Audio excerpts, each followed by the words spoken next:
Wow. So we've got some, I feel like the cards are actually very, very good. They're very bright and shiny. And let me talk about the foundation first. I started doing the foundation first for the other signs, and I feel like it brings the narrative together. So I feel like it's helpful. So let's talk about this.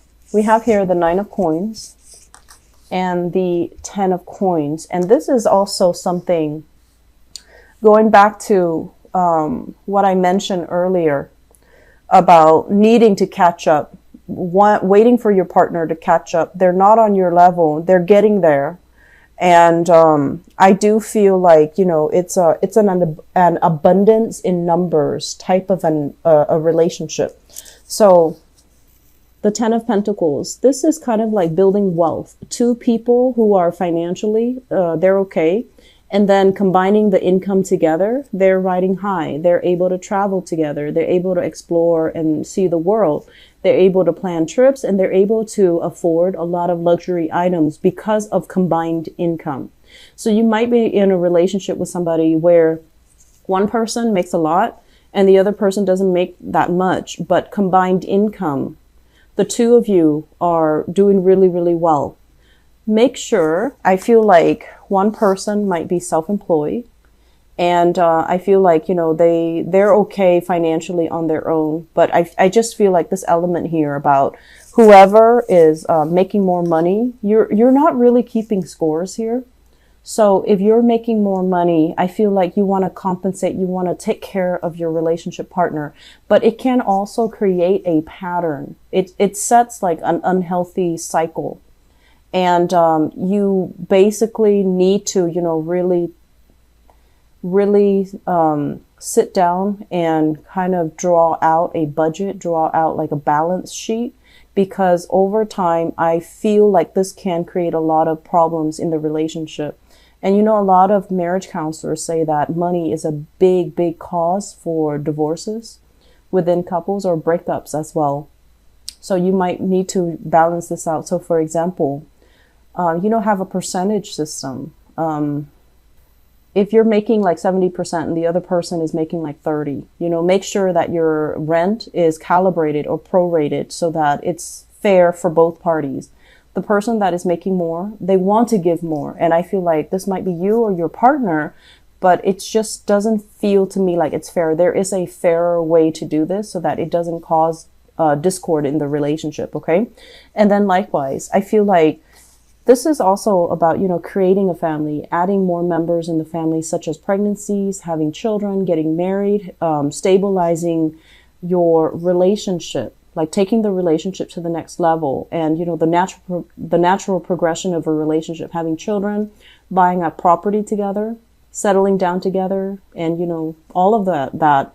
I feel like your partner right now is at a point where they are financially very, very stable. And you might have expressed that you wanted these things, and now they are catching up to you. Okay, now they're catching up to you. And it's still going to take them a little bit of time to get used to it, but they are trusting in the relationship and they're catching up to you. And so I feel like you might be dealing here. You know, both of these are pentacles. So it indicates to me like a strong earth sign. So this is a Taurus, a Virgo, or a Capricorn. I also feel some of you might have had like a missed connection with an earth sign in your past. You're now moving on and they want to reach out. For example, I feel like that energy coming through. You're now in another relationship that has gone the distance, you know, that is very good. It's very stable. And they're flying up behind you, trying to catch up to you, trying to, you know, get you to abort your plans and to go back to them. Your current relationship partner, I feel like, is the right one. And this person is not on your level. Okay. So that's what I'm feeling here in the foundation. In the past, we have the Lovers, and the Lovers can indicate a situation where there was, I'm sensing like even infidelity, incompatibility, or even like, it seems to me like it's some type of underhanded tactics. You know, it's like you were with somebody and they were in another relationship and the two of you got together because you really liked each other. And it's like a combination of that. Okay. Or you were with an ex that you really, really love. They try to move on. They try to, have another relationship, and somehow you might have gotten in between them, or they might have done that to you. So there's some type of a third party interference in the relationship. And I feel like it was done with a lot of stealth, where not a lot of people know about it. It was done very meticulously. So you got exactly what you wanted. But I do feel that it wasn't all, a walk in the park. You might have wanted that person. And it just seemed like, on paper, it looked very good. There's great chemistry, great passion in the relationship, but I do feel zero compatibility here.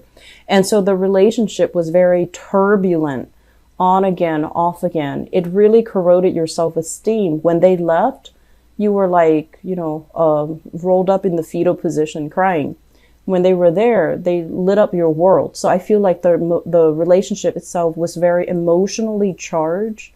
It was very dependent upon the other person. And it was also, it was not the right person for you. Okay.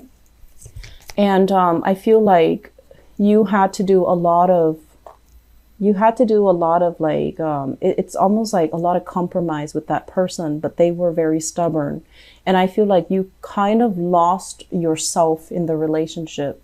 You compromised a little bit too much. And I always like do the Aries reading, asking you to compromise. But I feel like this was a relationship where you didn't know where you stand. You didn't know when enough's enough, because I feel like you're chemically, drawn to the other person. It's passionate. It's very exciting. But I just feel like it's not the right person, because there's a lot of innate incompatibilities here. Okay. This is not seeing eye to eye. This is like, a relationship that is based on attraction, on physical attraction, but very little else. And you might not have, common goals and plans in life, which brings us to the present environment. We have here the sun. And I feel like some of you have already found another person. And I'm seeing as well, possibly another fire sign. So a Sagittarius, another Aries, or a Leo. And we also have, because they're kind of like you, there's also conflict coming into the picture. And I also feel like you are still very, very independent.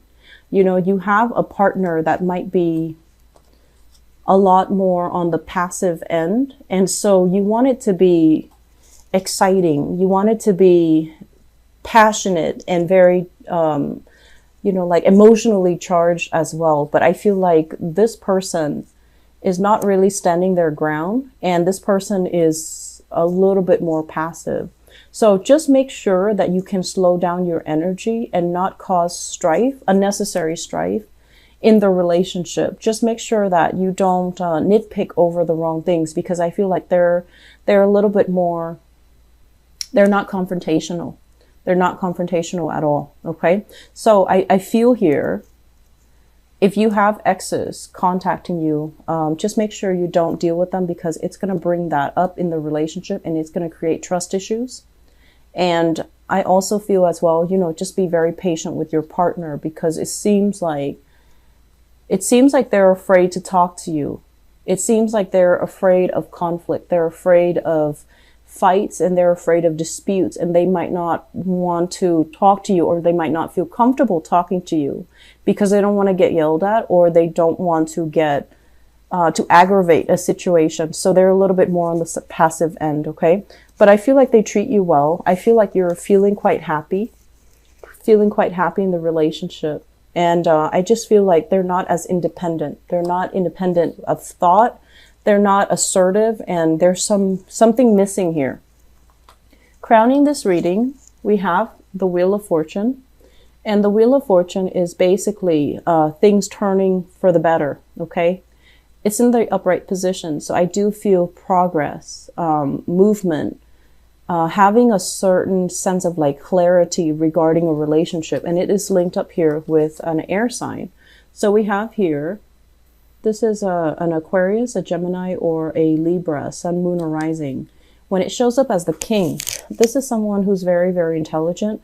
When it's in the reverse position, it's somebody who, they're intelligent, but they lack a sense of strategy. They lack a sense of like a clearly defined and a definite sense of direction. So there might have been a lot of arguments in the relationship between you and this person. Where are we going? Are we getting married? Are we having children? When are we settling down? When are you going to propose? You know, all of these things in terms of relationship. If you've had these problems in the past, I do feel that things are going to be turning in your favor, and there will be, you know, matrimony. There will be a compromise with this person. And I feel like, you know, they're showing up in the reverse position because I feel like they mean the best, but their life as well might not have, you know, caught up to yours, and they're waiting for their life to catch up before they can make these promises. Okay. So it's not somebody that makes promises lightly, but when they make promises, I feel like you can hold them to it. Okay. Which brings us into the future position. We have here the Two of Wands, and the Two of Wands usually indicate some type of a physical rift, like an emotional or a physical disconnect between you and a person that you're dating. There might be additional travel and movement for you or your partner, and as a result of it, you might be kind of physically away from each other. And there can also be arguments and disputes as well because of exes, past energies. And I want to say, like, a lot of it is self-imposed because I feel like you're measuring your new partner based on the standards from a past relationship. Be very careful about that. We need to start every new relationship with a clean slate. Of course, we learn from the past, but you're using criteria from a past person to measure the new person. And you're just like, why can't this person be as strong, as determined, as honest, as clear-headed, as intelligent, whatever the situation is? I feel like that's what's happening. And you're comparing apples and oranges, okay? People cannot be compared like that. And I honestly feel like there needs to be, you know, cords of attachments that needs to be released between you and an ex. So let things go. Otherwise, it will destabilize your current relationship, and it will create a situation where there is lack of consensus. There is, you know, no mutual plans to build a relationship. And then you find yourself emotionally and financially estranged. Emotionally and physically estranged from your current relationship partner. So there's conflict coming in. You can take the opportunity to kind of hash things out and reach an agreement, or you can take the opportunity if you feel like the relationship is not working. I do feel there is a little bit of a break or hiatus in relationships. If you feel they're not working, I feel like some of you, you want your partner a specific way and they're not that way.